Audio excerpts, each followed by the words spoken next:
ने मौजूदा हालात के बारे में बताया। 1 घंटे तक पीएम मोदी और एनएसए की बैठक। मिसाइल हमले में 5 पाकिस्तानी एयरबेस तबाह। एनएसए अजीत डोभाल ने पीएम से की मुलाकात। एनएसए अजीत डोभाल ने पीएम को दी जानकारी। मिसाइल हमले में 5 पाकिस्तानी, आपको बताते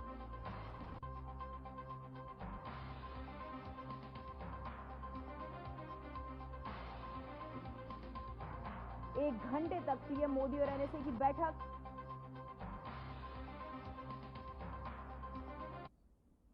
तो वही खबर सामने आ रही है, जो अमेरिकी विदेश मंत्री ने एस जयशंकर से की बात। भारत पाकिस्तान में सीधे संवाद पर दिया जोर। दोनों पक्षों में तनाव कम करने पर दिया जोर। भारत पाकिस्तान में सीधे संवाद पर दिया जोर। दोनों पक्षों ने तनाव कम करने पर दिया जोर। अमेरिकी विदेश मंत्री ने एस जयशंकर से की बात। अमेरिकी विदेश मंत्री ने एस जयशंकर से बात की। साथ ही भारत पाकिस्तान में सीधे संवाद पर दिया जोर। दोनों पक्षों ने तनाव कम करने पर दिया जोर। अमेरिकी विदेश मंत्री ने एस जयशंकर से की बात। भारत पाकिस्तान में सीधे संवाद पर दिया जोर। दोनों पक्षों ने तनाव कम करने पर दिया जोर। अमेरिकी विदेश मंत्री ने एस जयशंकर से की बात।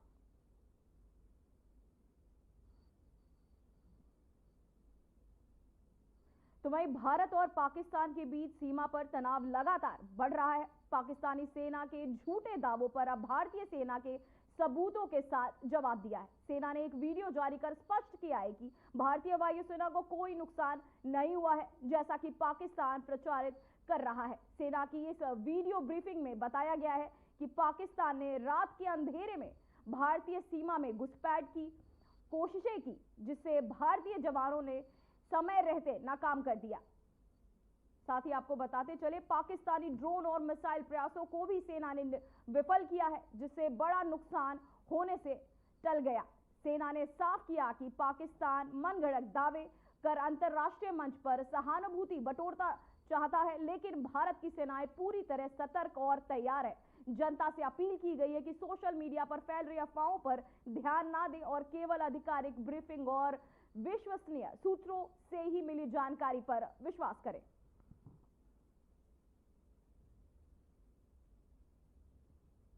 जैसा कि हम पिछले 2-3 प्रेस ब्रीफिंग्स में भी बता चुके हैं, ये पाकिस्तानी गतिविधियां हैं पिछले 2-3 दिन से, जो एक एस्केलेटरी तौर पे देखी जा रही हैं और प्रोवोकेटिव तौर पे देखी जा रही हैं। I've said on numerous earlier occasions, it is Pakistani actions that have constituted provocation and escalation.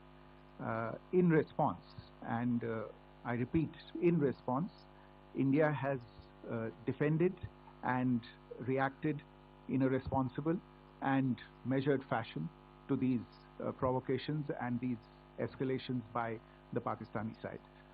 Earlier this morning, we saw a repeat of this escalatory and provocative pattern, and I'll invite Colonel Sophia Qureshi and Wing Commander Vyomika Singh to update you on the developments since early this morning. Earlier this morning, Pakistan shelled the town of Rajouri, killing the additional District Development Commissioner Shri Rajkumar Thappa, adding to the civilian casualties and the damage in that state. We have also observed overnight damage to property and injuries to civilians in Firozpur and Jalandhar. In a swift and calibrated response, Indian Armed Forces carried out precision attacks only on identified military targets. These included technical infrastructure, command and control centers, radar sites and weapon storage areas. Pakistan military targets at Rafiqi, Murid, Chaklala, Rahim Yar Khan, Sukur and Chunya were engaged using air-launched precision weapons from our fighter aircraft. Radar sites at Pasroor and Sialkot Aviation Base were also targeted using precision munitions. While carrying out these responses, India ensured minimum collateral damage. Pakistan has also attempted to execute a continued malicious misinformation campaign with claims of destruction of Indian S-400 system at Adampur, destruction of airfields at Suratgarh and Sirsa, BrahMos base at Nagrota, RT gun positions at Berang Yari and Chandigarh forward ammunition depot, with heavy damages to other military stations being propagated on social media. India unequivocally rejects these false narratives being spread by Pakistan. Pakistan सेना ने पूरी पश्चिम मोर्चे पर लगातार आक्रामक गतिविधियां जारी रखी। उसमें UCAV drone, long range weapons, loitering munitions और लड़ाकू विमानों का उपयोग कर भारतीय सैन्य ढांचे को निशाना बनाया। नियंत्रण रेखा पर भी ड्रोन घुसपैठ और भारी कैलिबर हथियारों से गोलाबारी की। अंतर्राष्ट्रीय सीमा और एलओसी पर श्रीनगर से नलिया तक 26 से अधिक स्थानों पर हवाई घुसपैठ के प्रयास किए गए। भारतीय सशस्त्र बलों ने अधिकांश खतरों को सफलतापूर्वक निष्क्रिय किया। फिर भी वायु सेना स्टेशनों पर उधमपुर, पठानकोट, आदमपुर और भुज बठिंडा स्टेशन, इन सब पर उपकरण व पर्सनल्स को हानि पहुंचाई। मैं ये भी बताना चाहती हूँ कि पाकिस्तान ने हाई स्पीड मिसाइल सुबह 1:40 पर इस्तेमाल करके पंजाब के एयरबेस स्टेशन को दागने की कोशिश की।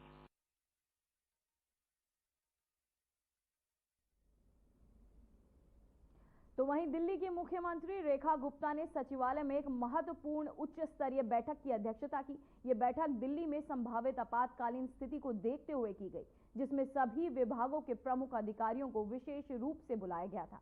बैठक का मुख्य उद्देश्य राजधानी में किसी भी तरह की आपात स्थिति, चाहे वो प्राकृतिक आपदा हो, सुरक्षा संकट हो या अन्य नागरिक चुनौती से निपटने की तैयारियों की समीक्षा और समन्वय सुनिश्चित करना था। मुख्यमंत्री रेखा गुप्ता ने सभी अधिकारियों को सतर्क रहते हुए रणनीति पर काम करने का निर्देश दिया है। बैठक में स्वास्थ्य, पुलिस और नागरिक सुरक्षा, परिवहन, ऊर्जा, जल आपूर्ति, अग्निशमन और नगर निगम समेत अन्य प्रमुख विभागों के प्रतिनिधि शामिल हुए।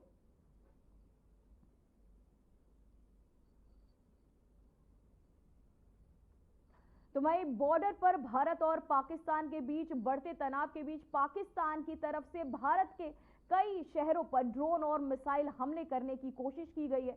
जम्मू, श्रीनगर, पठानकोट और पोखरण जैसे इलाकों में भारतीय सेना ने पाकिस्तान की इन साजिशों को नाकाम कर दिया है। ऐसे हालात में जब देश की सुरक्षा पर सवाल खड़े हो रहे हैं, तो वहीं तब चंडीगढ़ के लोगों ने एकजुटता की मिसाल पेश की है। शहर में जैसे ही स्थानीय प्रशासन ने वॉलंटियर बनने की घोषणा की, वैसे ही बड़ी संख्या में लोग मदद के लिए आगे आए। तो वहीं चंडीगढ़ के कई हिस्सों में वॉलंटियर रजिस्ट्रेशन केंद्रों पर भारी भीड़ देखी गई।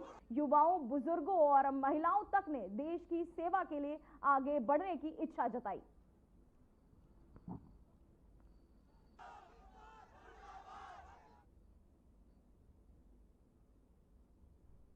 तो वही एम्स भुवनेश्वर में प्रशासन ने उभरती परिस्थितियों को देखते हुए एक अहम निर्णय लिया है। संस्थान ने अपने सभी स्टाफ की अवकाश और स्टेशन अवकाश सहित सभी प्रकार की छुट्टियों को तत्काल प्रभाव से रद्द करने की घोषणा की है। प्रशासन का कहना है कि यह फैसला आपात स्थिति से प्रभावी ढंग से निपटने और स्वास्थ्य सेवाओं को निर्बाध बनाए रखने के उद्देश्य से लिया गया है। सभी कर्मचारियों को ड्यूटी पर तत्पर रहने के निर्देश दिए गए हैं।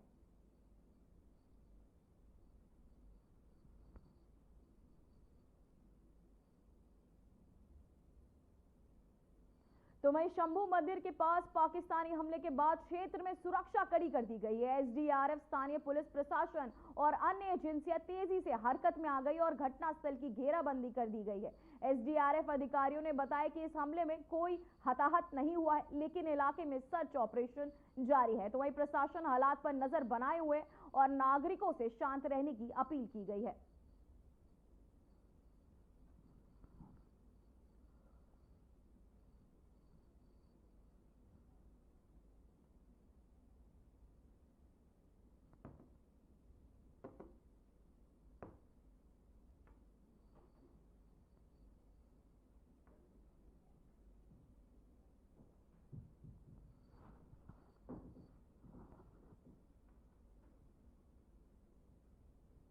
तो वहीं उत्तर प्रदेश के मुख्यमंत्री योगी आदित्यनाथ ने एक अहम बयान देते हुए कहा कि उन्हें हाल ही में कुछ ऐसे दृश्य देखने को मिले हैं जो देश हित के खिलाफ है। उन्होंने इस पर गहरी चिंता जताई और स्पष्ट संकेत दिए कि देश विरोधी गतिविधियों को किसी भी हाल में बर्दाश्त नहीं किया जाएगा। सीएम योगी ने कहा, मुझे बहुत सारे कुछ ऐसे ट्वीट देखने को मिले जो देश के खिलाफ है। उन्होंने ये टिप्पणी कार्यक्रम के दौरान की जहां वे सामाजिक सौहार्द के राष्ट्र हित को लेकर बोल रहे थे।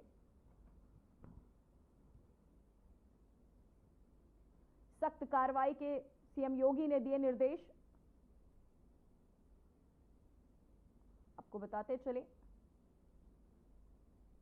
उत्तर प्रदेश के मुख्यमंत्री योगी आदित्यनाथ ने एक अहम बयान देते हुए कहा कि उन्हें हाल ही में कुछ ऐसे दृश्य देखने को मिले जो देश हित के खिलाफ हैं। साथ ही उन्होंने इस पर गहरी चिंता जताई और स्पष्ट संकेत भी दिए कि देश विरोधी गतिविधियों को किसी भी हाल में बर्दाश्त नहीं किया जाएगा। सीएम योगी ने कहा, मुझे बहुत सारे ऐसे ट्वीट देखने को मिले जो देश के खिलाफ हैं। उन्होंने ये भी टिप्पणी एक कार्यक्रम के दौरान की जहां वे सामाजिक सौहार्द और राष्ट्र हित को लेकर बोल रहे थे।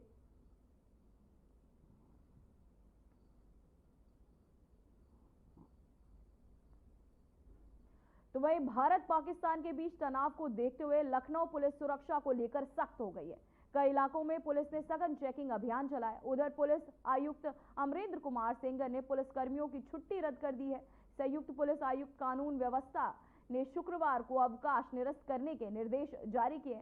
साथ ही उन्होंने बताया कि विशेष परिस्थितियों को छोड़कर सभी अवकाश तत्काल प्रभाव से रद्द किए गए। पहले आपको बताते चले कि पहले से जो पुलिसकर्मी अवकाश पर थे उन्हें तत्काल ज्वाइन करने को कहा गया है। खास परिस्थितियों में संबंधित पुलिस उपायुक्त ही अवकाश स्वीकृत करेंगे।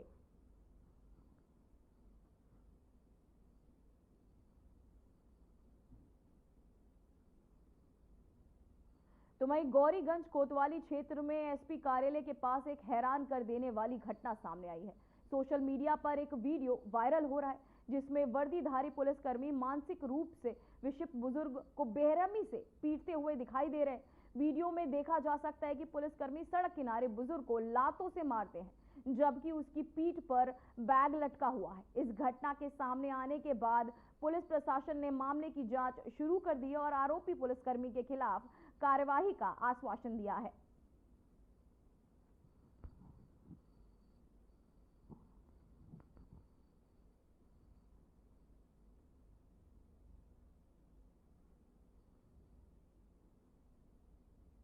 तो वहीं आज आयोजित थाना समाधान दिवस पर भदोखर थाना में एक अजीब स्थिति सामने आई है। शासन के निर्देश के अनुसार फरियादियों की सुनवाई सुबह 10 बजे से 2 बजे तक की जानी चाहिए, लेकिन 11 बजे तक भी खाली कुर्सियां देखी गई। सोशल मीडिया पर वायरल हो रही तस्वीरों को वीडियो में देखा जा सकता है कि कैमरा चालू होते ही राजस्व अधिकारी दौड़ते हुए खाली कुर्सियों के पास पहुंचे। इस घटना से प्रशासन की लापरवाही को उजागर किया है और सोशल मीडिया पर यह तेजी से चर्चा का विषय बन गया है।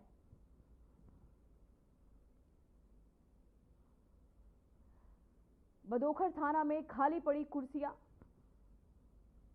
सोशल मीडिया पर वायरल हुआ वीडियो, जहां आपको बताते चले समाधान दिवस पर लापरवाही का खुलासा। भदोखर थाना में ये खाली पड़ी कुर्सियां,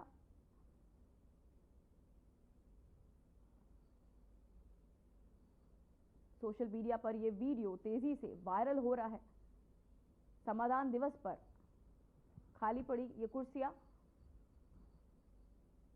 तो वहीं मऊ रानीपुर में नगर पालिका ने 20 साल पुराने अतिक्रमण पर आज कड़ी कार्यवाही की है। प्रशासन के तहत की गई चेतावनियों के बावजूद अतिक्रमणकारियों ने कब्जा नहीं हटाया, जिसके बाद बुलडोजर से कार्यवाही की गई। इस दौरान डीजे पर देशभक्ति गाने बजाए गए, जिससे कार्यवाही के दौरान अतिक्रमणकारियों में हड़कंप मच गया। गरीब झुग्गी वासियों की मिन्नतों के बावजूद प्रशासन ने सख्ती दिखाई और अतिक्रमण को हटाने का काम किया। ये कार्यवाही नगर पालिका की ओर से क्षेत्र में अव्यवस्था को समाप्त करने के प्रयासों का हिस्सा थी। नगर पालिका की कड़ी कार्यवाही, अतिक्रमण के खिलाफ सख्त प्रशासन, अतिक्रमण से मचा हड़कंप। साथ ही आपको बता दें कि 20 साल पुराना अतिक्रमण हटाया गया। नगर पालिका की ये बड़ी कार्यवाही। जहां अतिक्रमणकारियों में मचा हड़कंप। 20 साल पुराना अतिक्रमण हटाया गया। आपको बताते चले, नगर पालिका की कड़ी कार्यवाही, जहां अतिक्रमणकारियों में कार्यवाही के चलते मचा हड़कंप।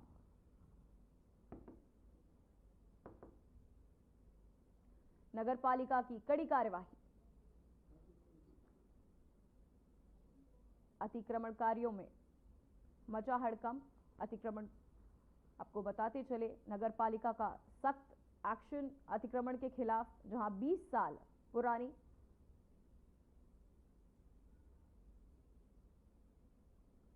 अतिक्रमण को हटाया गया। साथ ही आपको बताते चले, जहां एक अतिक्रमण हटाते समय एक बुजुर्ग महिला रोते हुए, लेकिन प्रशासन सख्त, अतिक्रमणकारियों पर सख्त एक्शन। नगर पालिका के तहत 20 साल पुराना अतिक्रमण हटाया गया।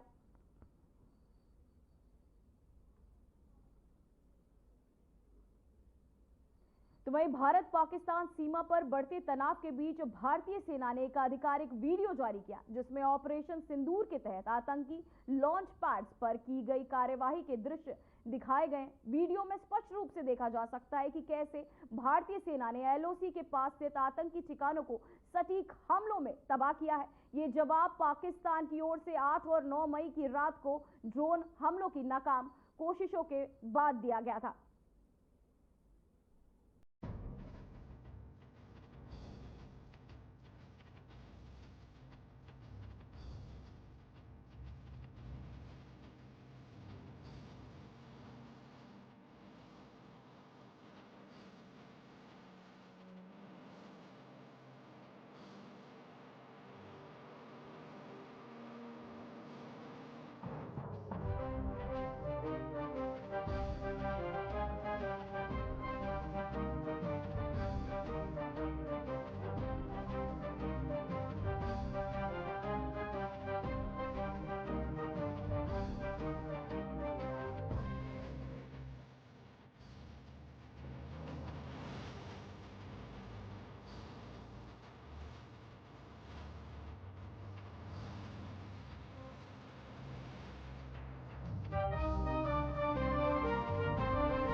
फिलहाल खबरों में बस इतना ही। मुझे दीजिए इजाजत। नमस्कार।